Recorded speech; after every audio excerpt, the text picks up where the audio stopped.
38 ते 88 पर्यंतच्या नैसर्गिक संख्यांची बेरीज जर काढायची असेल तर बघा, पहिल्यांदा संख्या काढायची, शेवटची संख्या वजा पहिली संख्या 88 वजा 38/1 आणि काय करायचं इथं, हां मग काय आन्सर येतं 51. या ठिकाणी बघा 38 अधिक 88/2 गुणिले 51 करायचं आणि काय संख्या येईल ती आपली नैसर्गिक संख्यांची बेरीज असणार आहे. 35 ते 55 पर्यंतच्या समसंख्यांची बेरीज बघा. आता सम विचारले म्हणून 36 आणि 54 घेतले. 36 म्हणजे पुढची संख्या घेतली आणि 54 म्हणजे आतली संख्या घेतली, (2). आन्सर काय येते बघा 45 गुणिले 10. काय विचारले, संख्यांची बेरीज विचारली समसंख्यांची.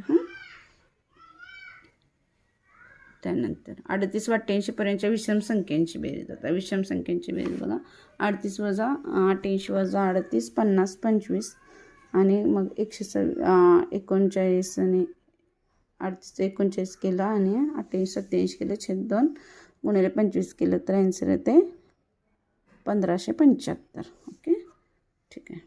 आता या ठिकाणी एक शॉर्ट ट्रिक आहे बघा, 92. आता काय विचारलं इथं, 32 ते 92 पर्यंतच्या सर्व सम विषम संख्यांच्या बेरजेतील फरक किती विचारले. तर मग 92 अधिक 32 करायचं, 124/2. जर संख्या सम विषम असतील तर शॉर्ट ट्रिक वापरणे. सम विषम असेल तरच अशा पद्धतीची शॉर्ट ट्रिक वापरायची. काय तर हे फरक ना, फरक सम आणि विषममधला फरक विचारले, मग 62 आला. सम आणि विषम असतील तरच ही शॉर्ट ट्रिक वापरायची. सम आणि विषम असतील तरच. बघा, एका छपाई करताना पान क्रमांक टाकण्यासाठी एका अंकासाठी एक खेळ वापरला, तेव्हा त्याला 402 खेळ लागले, तर पुस्तकाच्या शेवटचे पेज क्रमांक किती असतील. आता 1 ते 100 पानापर्यंत 192 खेळ लागणार, बरोबर आहे. 100 पान होणार 192 खेळाला. त्यानंतर 402 वजा 192 210 खेळ शिल्लक राहणार. आता एका संख्येसाठी 3 खेळ वापरलेत, मग 70 पानं आली, म्हणजे 100 अधिक 70 170 170 पान असणार. 101 ते 300 पर्यंत पान क्रमांक छापण्यासाठी एक हा अंक किती वेळा छापावा लागेल. एक हा अंक 160 वेळा छापावा लागेल. 1 ते 100 मध्ये एक हा अंक 21 वेळा आहे. 101 ते 200 मध्ये एक हा अंक 119 वेळा आहे आणि 201 ते 300 मध्ये एक हा अंक 20 वेळा आहे, म्हणजे 160 वेळा छापावा लागेल. 36 या त्रिकोणी संख्येचा पाया किती विचारले बघा. आता या संख्येचे दुप्पट करणे, त्यानंतर नजीकचा वर्गसंख्या शोधणे व त्याचे वर्गमूळ काढणे, तो पाया असणार आहे. 78 या त्रिकोणी संख्येचा पाया किती. त्रिकोणी संख्या गुणिले 2 करायचा आणि नजीकचा काय काढायचा, वर्गमूळ काढणं. नजीकच्या वर्गसंख्येचा वर्गमूळ जो असणार आहे तो पाया असणार आहे.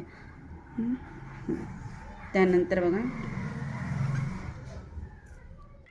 बघा या ठिकाणी 1 2 3 4 अंक दिले. 4 अंकी संख्या 24 तयार होतात, 3 अंकी संख्या 24 तयार होतात, 2 अंकी संख्या 12 तयार होतात व 4 अंकी संख्या 4 तयार होतात.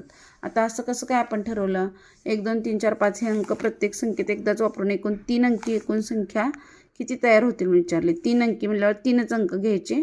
मग पहिला शेवटचा अंक काय, 5 गुणिले 4 गुणिले 3 किती झालं 60. त्यानंतर बघा या ठिकाणी 4 अंक एकदाच वापरून 4 वेळा 5 गुणिले 4 गुणिले 3 गुणिले 2. आता हे एकसारखं असतील तर झालं, परंतु आता 0 आलं आहे म्हटल्यानंतर काय करणार, 4 अंकी संख्या विचारले. 1 2 3 4 0 किती वेळा येणार आहे, 1 वेळाच येणार आहे. त्यानंतर काय येणार आहे, 3 हे 3 डबल वेळा घेतले. इथं 0 आहे म्हणून 3 डबल वेळा घेतलं. 3 बरोबर 3 गुणिले 2 गुणिले 1 सॉरी 0 एकदाच नाही येणार. 3 गुणिले 3 गुणिले 2 गुणिले 1 अशी ट्रिक वापरायची. याला 0 जर असेल तर जो नंबर आहे तो 2 वेळा घ्यायचा, त्यानंतर 2 गुणिले 1. किती अंकी, 4 अंकी विचारले म्हणून. 3 अंकी विचारलं असतं तर काय केलं असतं आपण, 3 अंकी विचारलं असतं तर इथं काय केलं असतं, 3 अंकी विचारलं असतं तर 2 गुणिले 2 गुणिले 1 केलं असतं, बरोबर आहे. 3 हा अंक आहे पण सेम तसंच नाही, 3 गुणिले 3 गुणिले 2 केलं असतं इथं. त्यानंतर बघा समसंख्या. आता इथं 4 अंकी समसंख्या विचारली. समसंख्या म्हणल्यानंतर आता किती समसंख्या आहेत आधी मोजायच्या. किती समसंख्या आहेत तर 2 आहे, 4 आहे, 6 आहे. ह्या समसंख्या आहेत.